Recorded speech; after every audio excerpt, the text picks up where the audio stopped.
Graça e paz a todos os irmãos, amém. Para mim também posso dizer que é uma grande alegria, satisfação poder participar com vocês desta Santa Ceia e também deste momento tão precioso que é o batismo. Para mim a melhor coisa que pode haver na obra de Deus é vidas sendo salvas, pessoas que vão se decidindo ao batismo, e para mim isso é a coisa mais gratificante que pode haver na obra do Senhor. E fico feliz pelo convite, né? Que o convite foi assim um pouco diferente desta vez, porque nós tivemos na nossa casa o nosso irmão Jean e a irmã Cláudia. Eles estiveram conosco alguns dias ali, e eu disse que eu estava indo ao Brasil para poder estar com a família, porque eu tenho um filho que mora em Porto Alegre, e então nós estávamos vindo em família. Eu tenho um outro filho que solteiro, que veio conosco, e nós estivemos ali, e o irmão Jean falou assim: olha, não tem um domingo aí que pode estar ali em Cascavel? Eu falei assim: olha, eu só tenho esse domingo aqui. Eu estava pensando em fazer uma outra coisa. Ele falou assim: não tem nada combinado? Não, então espera aí. Ele ligou já para o pastor Eliezer. O pastor Eliezer já disse sim, como não. E então foi assim, né, que se deu esta passagem minha aqui por Cascavel. Fico feliz por vocês, porque eu vejo que a obra de Deus vai avançando, né? E quero agradecer vocês também por haver adotado a mim, ao nosso projeto, como projeto missionário da igreja de vocês, né? Na altura, quando eu estive aqui, eu simplesmente fui um missionário convidado, mas agora eu sou um missionário adotado. Isso já é diferente, né? Glória a Deus, amém? E eu fico feliz por isso.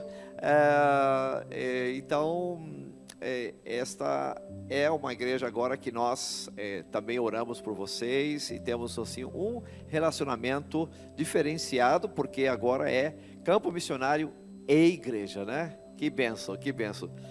Ok, meus irmãos, só dizendo um pouco sobre mim. Sou casado com a Zoraide, e tenho os dois filhos, que é o Rafael, que mora lá em Porto Alegre, né? Casado com a Gabriela, e eles estão ali na igreja Betel, lá de Porto Alegre. E o outro meu filho está conosco lá em Bolonha. Bolonha é uma cidade das mais difíceis de ser evangelizadas na Itália. Ela é a cidade que fica bem no norte ali da Itália, e no norte da Itália foi precisamente onde ocorreu aquela pandemia, né? Onde nós sofremos bastante ali, tantas restrições que nós tivemos naquela ocasião. E nós tivemos assim um início na Itália um pouco complicado, porque primeiramente nós entramos ali naquela cidade, uma cidade que, como já havia dito, tem as suas dificuldades. Vou explicar por que tem essas dificuldades. Primeiro, de encontrar um lugar para morar. As casas ali são poucas. Por quê? Porque Bolonha é uma cidade universitária. Tem simplesmente a universidade mais antiga do mundo, a Alma Mater. Desde o ano 1088 tem essa universidade. Como instituição não é a mais antiga do mundo, mas como universidade ela é a mais antiga no mundo. Ela é muito prestigiada. Bolonha é uma cidade com 400 mil habitantes, uma cidade que desde os tempos de que não havia nada naquelas terras, desde o ano 800 a.C., tem mais ou menos a mesma idade da cidade de Roma, para que vocês possam ter uma ideia. Foi uma cidade fundada pelos etruscos, e então, desde ano 1088, tem aquela prestigiada Universidade Alma Mater. E a cidade que tem 400 mil habitantes, tem dos quais 100 mil são universitários, para que vocês possam ter uma ideia. E desses 100 mil universitários, quase todos praticamente são de fora. Então eles vão ali em procura de casas e apartamentos. Então nosso primeiro ano ali foi procurando onde morar. Nós conseguimos alugar um quarto, eu e a minha esposa, e ficamos um ano procurando onde pudemos conseguir um aluguel. É muito complicado, muito difícil, muito caro, mas enfim, conseguimos. Entretanto, fomos aprendendo também o idioma e assim. Isso foi no ano 2018. Aí quando conseguimos a casa, glória a Deus, tentamos iniciar ali um grupo. Chegamos até a apresentar aqui fotografia do grupo que nós iniciamos ali e tal, mas aquele grupo não deu muito certo. O ano 2019 nós tivemos um grande problema com o nosso filho, um acidente que ele sofreu, acho que a igreja ficou sabendo, inclusive oraram por nós. Esse meu filho solteiro, ele estava vindo para casa, ele estava vindo do trabalho e de bicicleta, e ele foi acidentado por um ônibus. O ônibus veio por detrás, passou por cima da bicicleta, ele bateu com o corpo no vidro da frente do ônibus, quebrou o vidro da frente do ônibus, foi projetado contra a calçada, de boca no chão, estourou a boca, os dentes, foi realmente uma coisa, perdeu sangue, foi desacordado no hospital. E ali, entre tantas análises, eles descobriram que ele tinha um câncer no intestino.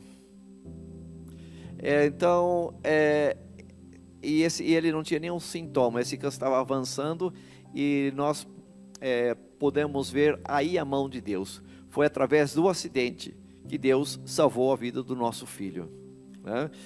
Então nós ficamos assim, claro, foi um ano assim bastante complicado para nós. Depois nós entramos no ano 2020, quando nós queríamos iniciar, então, bom, agora vamos iniciar o nosso grupo sem problemas. Aí veio a pandemia, nos impediu aí de fazer qualquer progresso durante 2 anos. Né? E no ano passado nós iniciamos realmente o nosso trabalho ali com a igreja. E, meus irmãos, nós fizemos parceria com uma igreja italiana para iniciar uma nova igreja no centro de Bolonha. E para a glória de Deus, hoje nós contamos com cultos que estamos realizando já num local alugado por horas. E nestes cultos, talvez mais à tarde eu possa explicar dar mais alguns detalhes. E nesses cultos nós já estamos reunindo cerca de 30 pessoas. Amém? Posso ouvir um glória a Deus, irmãos? Estamos falando de uma terra que é muito difícil de evangelizar, de ganhar gente para Jesus, né? E dizem os missionários mais antigos ali na terra que estudos foram feitos e que um italiano leva de 15 a 25 anos para se converter. É uma terra que tem assim muita resistência. Para que vocês tenham uma ideia, a Europa é o continente com menos participação de evangélicos, ou seja, tem menos porcentagem de evangélicos. A Europa. Primeiro nós temos a América do Norte, considerando a língua inglesa, né? Canadá e Estados Unidos com 30%, depois nós temos a África com 15% de evangélicos, depois temos a Austrália com 14,5% de evangélicos, depois nós temos a América Latina com 11% de evangélicos, e depois nós temos a Ásia com 4% de evangélicos, e curiosamente a Europa, que foi em anos atrás um continente onde enviou missionários para toda parte do mundo, é exatamente o lugar hoje aonde precisa de mais missionários, e tendo somente 2% de evangélicos, realmente é muito baixo. E na Itália nós temos 1%, e na cidade onde nós estamos bem menos que 1%, né? Então assim está mais ou menos, para que os irmãos possam ter uma ideia de como está o nosso trabalho ali, né? Temos um outro trabalho também, que é um trabalho social, voltado para ajuda às vítimas de tráfico humano. Ok, meus irmãos, esse foi a pequena apresentação, não posso me estender muito, porque nós temos que considerar a palavra de Deus, que é muito importante nesta manhã. E eu gostaria de fazer uma leitura em Lucas capítulo 10, versículo 25 a 37. Eu creio que uma dessas águas é minha, não?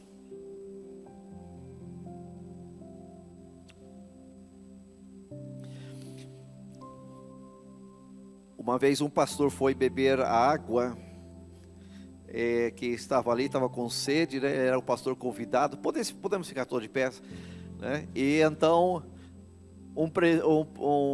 um diácono falou assim: ele estava numa igreja presbiteriana e falou assim: o pastor convidado bebeu a água do batismo, né? Bebeu a água errada, a água que estava reservada para batismo, o pastor acabou bebendo, né? Não acontece aqui tem abundância de água, glória a Deus, né? Aleluia, glória a Deus. Vamos então ler Lucas capítulo 10, versículo 25, um texto muito conhecido, mas é um texto mais missiológico do que sociológico. Tem muitas pessoas que pensam que esse texto do bom samaritano está mais reservado para questões sociais do que questões de missões.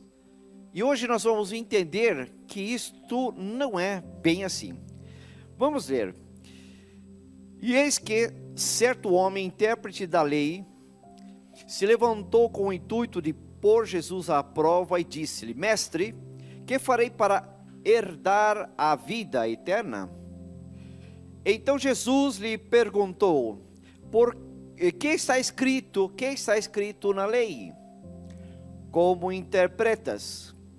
A isto respondeu: Amarás o Senhor teu Deus de todo o teu coração, de toda a tua alma, de todas as tuas forças, de todo o teu entendimento, e amarás o teu próximo como a ti mesmo. Então Jesus lhe disse: Respondeste corretamente, faze isto e viverás. Ele, porém, querendo justificar-se, perguntou a Jesus: Quem é o meu próximo? Esta parte aqui é uma parte muito chave dentro deste texto. Quem é o meu próximo? Jesus prosseguiu dizendo: Certo homem descia de Jerusalém para Jericó e veio a cair na mão de salteadores, os quais, depois de tudo lhe roubarem e lhe causarem muitos ferimentos, retiraram-se deixando-o semi-morto. Casualmente descia um sacerdote por aquele mesmo caminho e vendo-o passou de largo. Semelhantemente um levita descia por aquele lugar e vendo-o também passou de largo.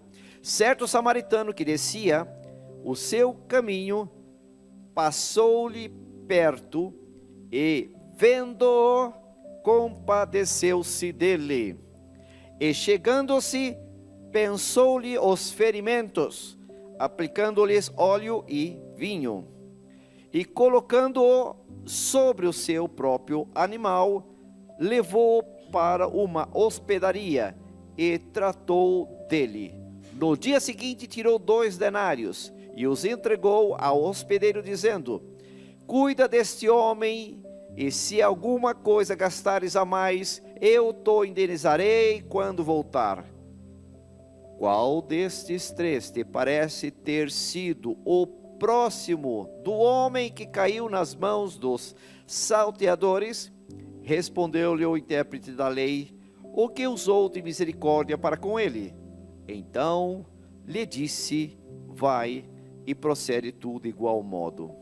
Pai bendito, nós te agradecemos pela tua santa palavra lida nesta manhã e pedimos que o teu Espírito Santo possa conduzir-nos, ó Deus, ao entendimento e à prática da tua santa palavra. Nós oramos e agradecemos em nome de Jesus. Amém. Podemos assentar-nos, irmãos. Glória a Deus. Queridos irmãos, A palavra hoje é uma palavra missiológica, como havia dito. Ela é uma palavra que nos impulsiona a sair da nossa zona de conforto, da nossa zona de segurança, ou mesmo sair de cima do muro para poder salvar. Nós vimos aqui um texto muito interessante, porque fala de um samaritano que salvou a vida de um homem. Um samaritano que salvou a vida de um homem. E nós vemos que salvação é a palavra-chave nesse texto do capítulo 10. O capítulo 10, o contexto é sobre missão, é mesmo falando sobre salvação. E nós encontramos, irmãos, que a Bíblia toda se preocupa em falar sobre salvação. O que é muito importante para o ser humano é a salvação. Nós vemos que o Provérbios capítulo 11, versículo 30, fala que aquele que ganha almas, sábio é. Ganhar almas é uma sabedoria, mas não é uma sabedoria que prova a qualquer nível intelectual nosso, mas é uma sabedoria que provém de Deus, porque essa sabedoria é uma sabedoria voltada para a eternidade. Essa sabedoria é a mesma sabedoria que está indicada logo no início do livro de Provérbios, capítulo 1, versículo 7, que o temor do Senhor é o princípio da sabedoria.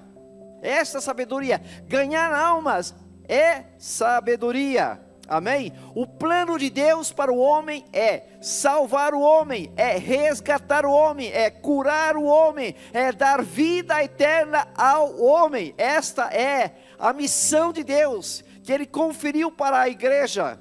O mais importante que o homem pode receber de Deus é a vida eterna.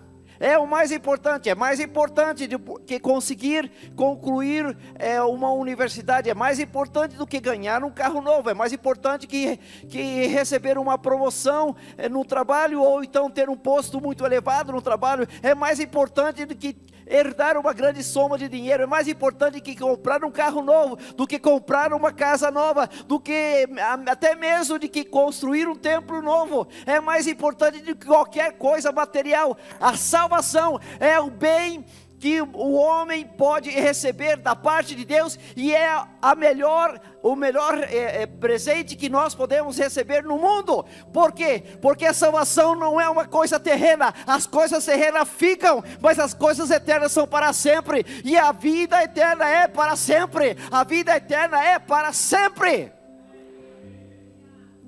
Este é um bem que nós não podemos deixar escapar, nem nas nossas vidas e nem nas vidas das pessoas que nós conhecemos. Aqui nós encontramos uma coisa muito especial, porque este é o contexto que nós encontramos esta parábola que Jesus apresenta para este doutor da lei. Este doutor da lei, ele chegou ali para poder colocar Jesus à prova, mas ele fez isso depois que Jesus tinha ensinado os seus discípulos a como ganhar almas. Tinha treinado os seus discípulos, não somente os apóstolos, mas também os discípulos, outros, chegando a ser um número de 72 homens, que foram enviados de 2 em 2. É o início do capítulo 10, nós encontramos que havia uma missão, a missão dos 70.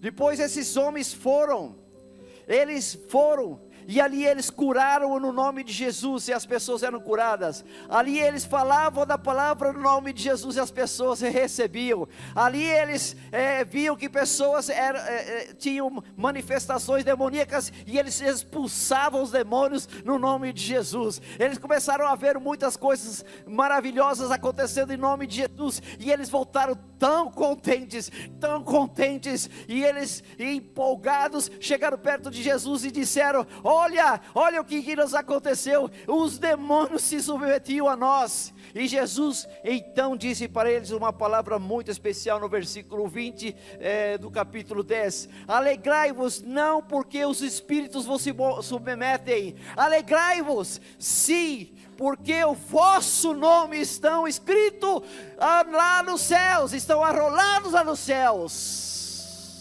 O mais importante é a salvação, não é tudo o que nós podemos receber, não é mesmo nem a missão que recebemos, nem o ministério que recebemos, tudo isso cai por terra. O mais importante é a salvação. O doutor da lei então colocou Jesus à prova. Então ele faz aquela pergunta, uma pergunta assim tão vazia, uma pergunta assim tão, não digo assim vazia, mas é tão assim, estranha, até mesmo para nós. Por quê? Porque ele diz assim: o que hei de fazer para herdar a vida eterna? A vida eterna não se herda. A vida eterna não é uma herança que nós podemos receber de pais para filhos, não se pode passar. Não é uma propriedade que nós podemos passar. O meu pai, então, ele foi santo, ele foi salvo, então eu posso fazer o que eu quiser, porque eu vou herdar a vida eterna. Na verdade, ele deveria ter perguntado: o que hei de fazer para merecer a vida eterna? Algo assim nesse gênero. Mas ele perguntou: o que hei de fazer? Jesus sabia que ele estava tentando provar. Então Jesus faz a pergunta para ele: olha, você é um doutor da lei, como se estivesse dizendo assim: você não é um doutor da lei, você não sabe disso, você não estudou, não é você que está ensinando a lei para todos. Ok, então Jesus faz duas perguntas para ele. O que está escrito a respeito disso, sobre a vida eterna? E ele faz uma segunda pergunta: e como interpretas? Você sabe o que está escrito na lei acerca da salvação? Ok. Sabe? Ok, perfeito. E como que você interpreta isso? Então ele fez uma pergunta de nível de conhecimento e outra pergunta de nível, a nível hermenêutico. E a resposta desse homem foi acertadíssima. Ele disse assim: olha, eu sei que está escrito: amarás o Senhor teu Deus de todo o teu coração, de toda a tua alma, de todas as tuas forças e de todo o teu entendimento. Deuteronômio, ele citou Deuteronômio 6:5. E ao próximo como a ti mesmo. Ele citou Levítico 19:18. Então Jesus, ele diz aquela frase tão fantástica: olha, ok, você já sabe a teoria, faça a prática, vai e faça o mesmo. Jesus estava dizendo uma palavra que nós encontramos em todo o Novo Testamento, que o mais importante não é você conhecer alguma coisa da palavra de Deus, o mais importante é você praticar a palavra de Deus. Tiago dizia isto, né, que em capítulo 1, versículo 22 de Tiago, ele dizia que nós devemos ser praticantes e não ouvintes, somente ouvintes da palavra de Deus. Praticantes. Então, quando aquele homem teve aquele grande impacto, porque ele tinha feito uma pergunta e ele já sabia a resposta, e Jesus perguntou para ele, e ele respondeu corretamente, e Jesus falou assim: por que você não pratica isso que você está falando? Então ele ficou assim meio, bom, eu tenho que dar assim alguma justificativa.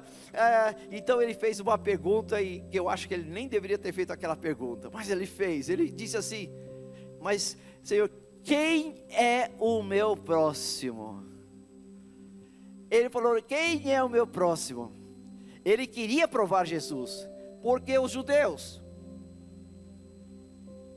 os religiosos daquela época, consideravam que quem era o próximo era um outro judeu, não era um estrangeiro, e muito menos um samaritano.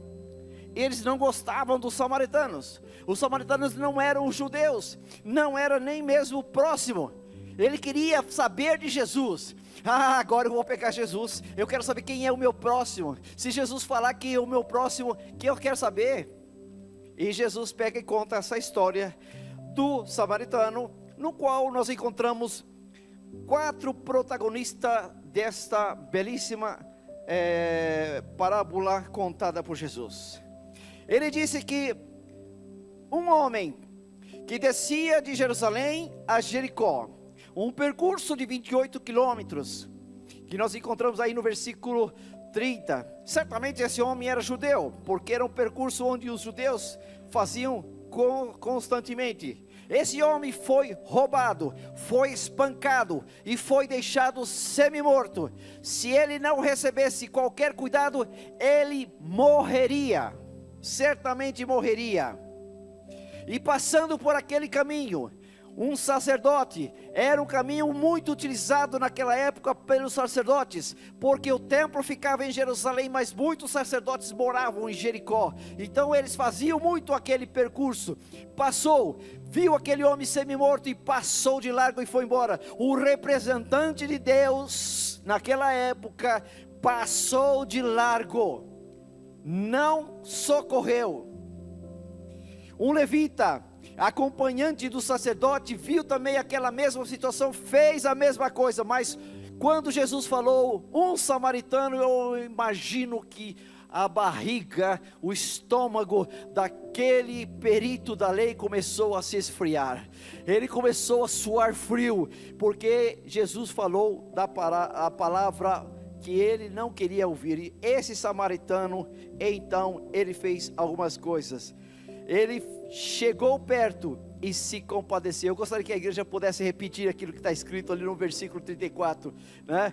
Chegou perto, diga comigo, chegou perto, se compadeceu, mas fez mais outras coisas, meus irmãos. Ele enfaixou-lhe, ele curou com azeite e com vinho, e levou este homem a uma hospedaria, tratou dele, pagou todas as despesas, delegou ajuda a uma outra pessoa para poder continuar fazendo essa ajuda. Ele se comprometeu a indenizar tudo aquilo que aquele homem pudesse gastar, aquele hospedeiro pudesse gastar com este homem.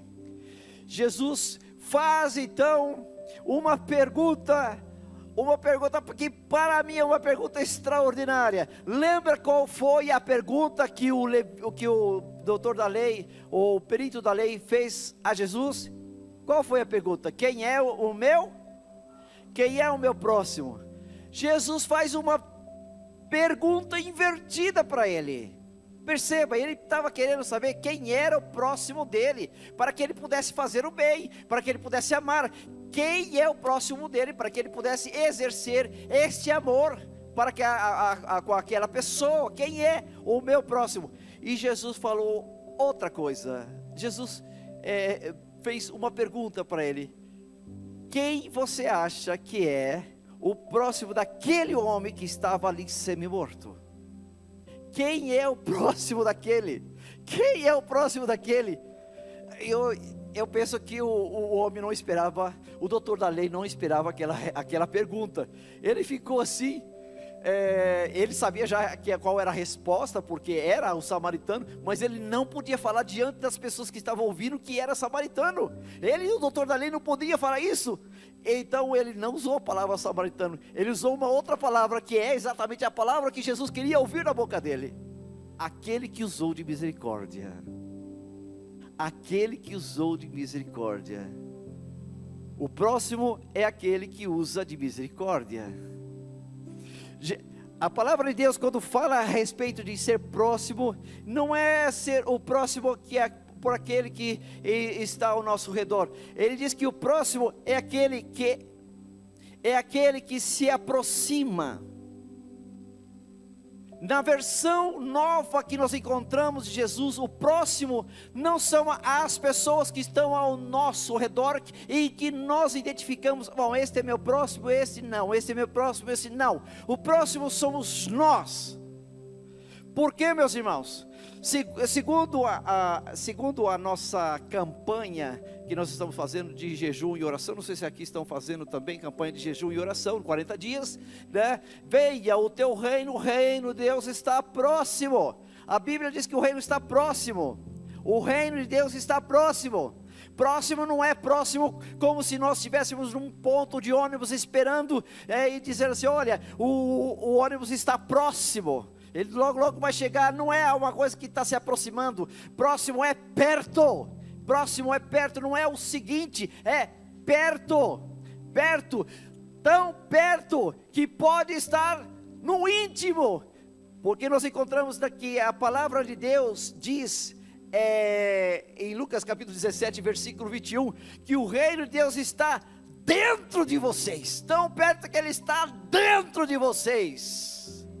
O reino de Deus está dentro de vocês. A salvação, quando entra no teu coração, você então pertence ao reino, você é do reino, e o reino de Deus está tão próximo que está dentro de você. E quando Deus coloca você para poder levar para evangelizar outra pessoa, quando Deus leva você para poder evangelizar outra pessoa, o que você deve levar para essa pessoa é esse coração de próximo, esse coração que se aproxima, é esse coração que se compadece, esse coração que força você sair da zona de segurança, que força você sair da zona de conforto, que força você sair da zona de falta de decisão, de cima do muro, para poder tomar uma atitude.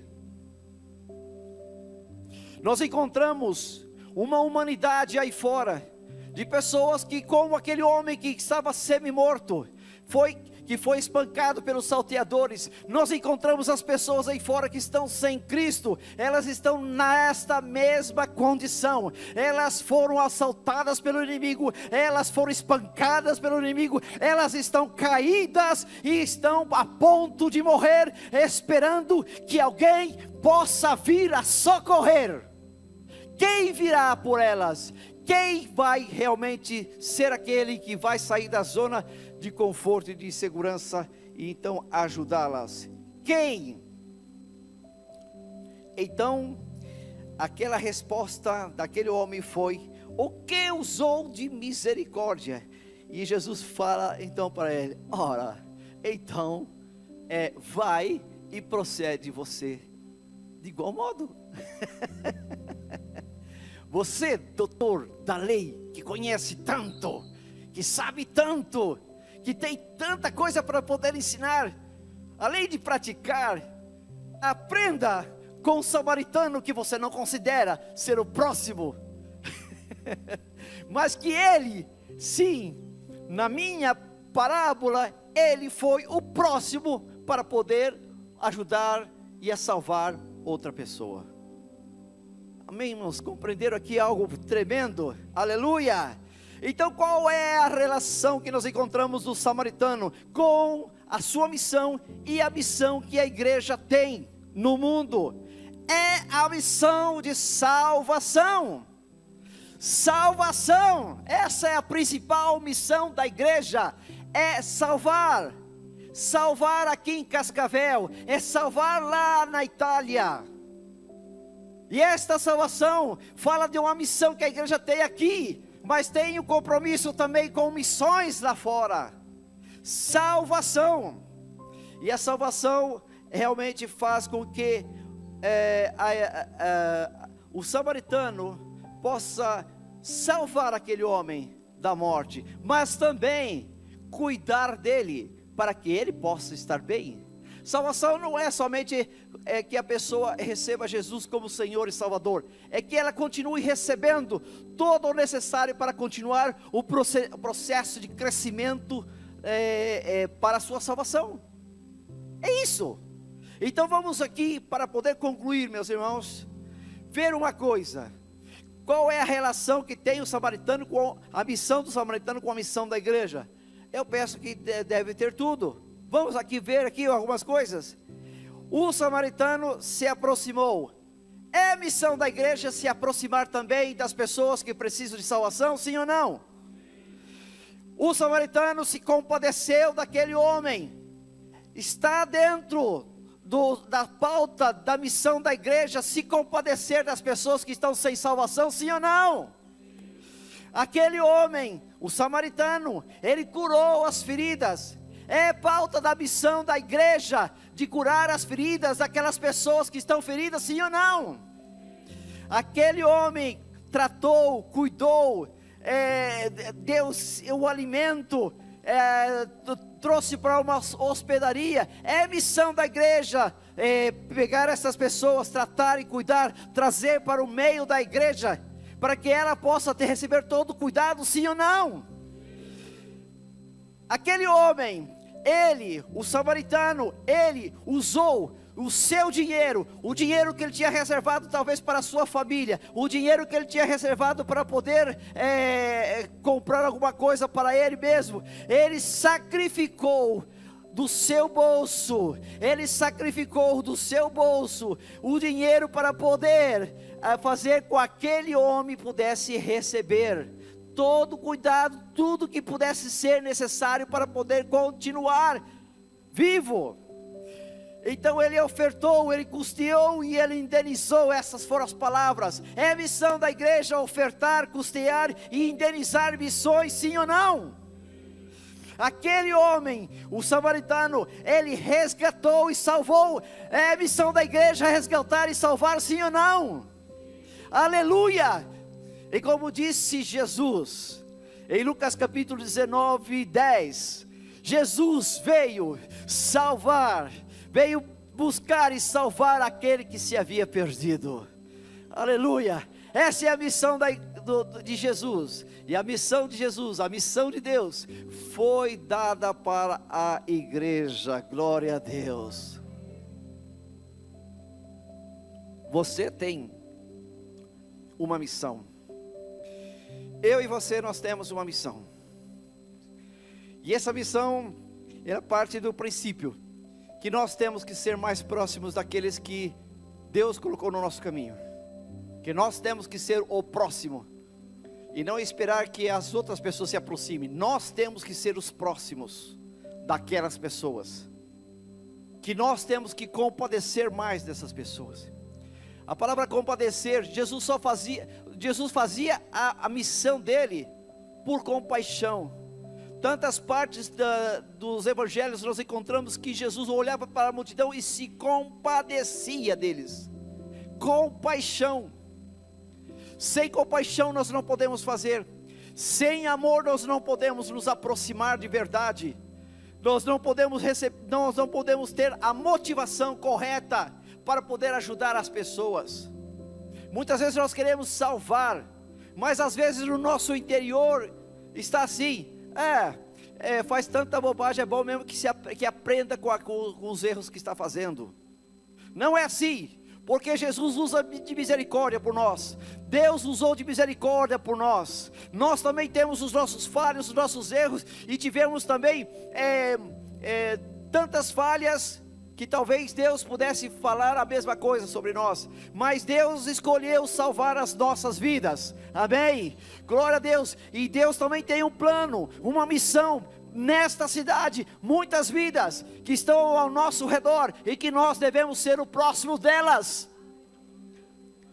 Pessoas que Deus colocou no meio na sua família, pessoas que são teus amigos, teus companheiros de trabalho, colegas de estudo, pessoas que você simplesmente conhece por relações comerciais. Eu não sei quem são as pessoas que Deus dispôs ao teu lado para que pudesse você ser o próximo delas, mas Deus colocou em você a salvação. Deus deu para você a graça, Deus deu o poder para você, Deus deu a autoridade para você, Deus deu esta missão para você. Esta missão que poderia ser para as pedras, Deus reservou para você, para que você pudesse se aproximar daquela pessoa e levar aquilo que ela precisa. As pessoas aí fora estão precisando de salvação, elas estão clamando dentro delas, elas estão desejando que alguém possa vir levar a salvação que elas precisam. Eu imagino que aquele homem, aquele semi-morto, ele estava ali sem condições de levantar. Ele dizia: eu não posso mais, eu vou me render, eu vou me entregar. Muitas pessoas estão nesse pensamento, nesse sentimento aí fora, esperando uma palavra de esperança, uma palavra de fé, uma palavra que possa levantar aquele homem e aquela mulher. Se você foi tocado por essa mensagem, não deixe de curtir esse vídeo. Inscreva-se no nosso canal no YouTube e assim você pode ter acesso a mais mensagens como essa para edificar a sua vida. E se você deseja fazer parte da nossa igreja, ter mais acesso às nossas informações e novidades, é só você baixar o nosso aplicativo no seu celular. Baixe gratuitamente. É só você abrir a loja virtual no seu celular e digitar IBI Cascavel. Ali você baixa o nosso aplicativo e tem mais acesso às nossas novidades e faz parte dessa família também. Deus te abençoe e um grande abraço.